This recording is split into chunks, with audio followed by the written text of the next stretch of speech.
mengapa kematian beliau menggemparkan Kairo dengan pemakamannya yang dihadiri lebih dari 1,5 juta orang. Mari kita simak kisah dari Asosiasi Universitas Islam Mesir ini. Al-Kisah dari kampung kecil bernama Tafahna al-Ashraf, distrik Mittelghamir, Provinsi Dakohlia, Mesir, ada 9 orang sarjana miskin lulusan Fakultas Pertanian. Lalu mereka pun sepakat membuat sebuah peternakan unggas, sembari mencari mitra ke-10. Namun mereka terbentur modal, maka dengan sekuat tenaga mereka kumpulkan dari hasil menjual tanah, perhiasan istri, hingga meminjam. Meski tidak banyak terkumpul, namun mencukupi untuk memulai usahanya.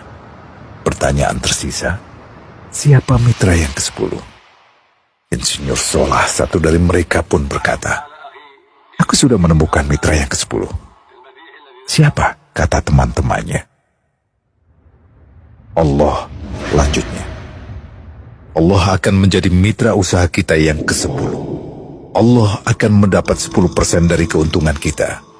Dengan perjanjian, Allah yang akan memberikan perlindungan dan pemeliharaan, keamanan dari segala wabah penyakit."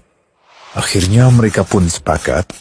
Kontrak kerjasama pun ditulis secara rinci dan dicatatkan ke notaris, lengkap dengan peran mitra ke-10 tersebut. Tak disangka, setelah 1 musim bisnis mereka langsung meroket, jauh dari yang dibayangkan sebelumnya.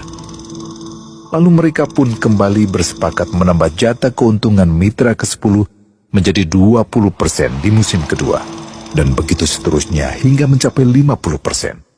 Lalu bagaimana keuntungan mitra ke-10 itu dialokasikan? Dimulai dengan membangun sekolah dasar Islam putra, lalu lanjut putri, kemudian sekolah menengah putra, kemudian putri. Tambah lagi madrasah alia putra, lalu putri. Tapi karena keuntungan terus membanjir, akhirnya dibentuklah Baitul Mal. Dan mereka pun mengajukan ke pemerintah untuk membangun universitas di kampung. Awalnya ditolak dengan alasan tiadanya akses bagi para mahasiswa. Tak berapa lama mereka pun mengajukan pembangunan universitas lengkap dengan stasiun kereta beserta jalurnya dengan biaya mandiri. Akhirnya permintaan ini disetujui, dan pertama dalam sejarah Mesir berdirilah sebuah universitas di perkampungan kecil. Semakin berkembang, dibangun pula fakultas kedua, ketiga, keempat hingga asrama putri dengan kapasitas 600 kamar. Lalu asrama putra dengan 1.000 kamar. Tiket kereta api pun digratiskan untuk memudahkan transportasi menuju kampung tersebut. Tak cukup hanya itu, dibangun Baitul Mal berikutnya hingga hilang kemiskinan di daerah tersebut.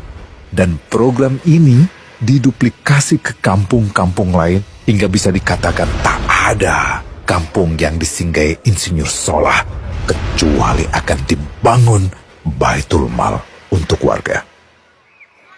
Bantuan pun diberikan untuk fakir miskin dan para janda. Pemuda pengangguran pun dilatih untuk mengelola perkebunan sayur hingga mandiri, bahkan sampai bisa mengekspor ke negara tetangga. Pada saat panen raya, seluruh penduduk dikirimi paket sayur. Di hari pertama Ramadan diadakan buka puasa bersama untuk seluruh penduduk desa. Mereka memasak dan hadir ke lapangan yang dipenuhi beraneka makanan. Disiapkan juga perabotan untuk gadis-gadis yatim yang ingin menikah. Dan ini semua merupakan sedikit dari banyaknya kebaikan yang dilakukan oleh Insinyur Solah. Hingga pada akhirnya disepakatilah keuntungan perusahaan 100% untuk Allah. Insinyur Solah yang awalnya adalah salah satu mitra usaha berubah menjadi karyawan Allah. Dia hanya menerima gaji, namun dia memberikan Tuhannya syarat agar membuatnya hanya butuh kepadanya dan hanya meminta kepadanya. Inilah sosok Insinyur Solah Atiyah, aktor utama kisah menakjubkan ini. Keikhlasannya membuat ia sama sekali menolak terkenal di media massa.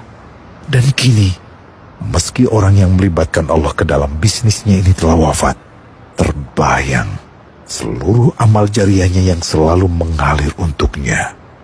Masya Allah. Pertanyaannya, akankah ini hanya menjadi sebatas kisah saja? Atau menjadi teladan bagi kita untuk mengikuti jejaknya?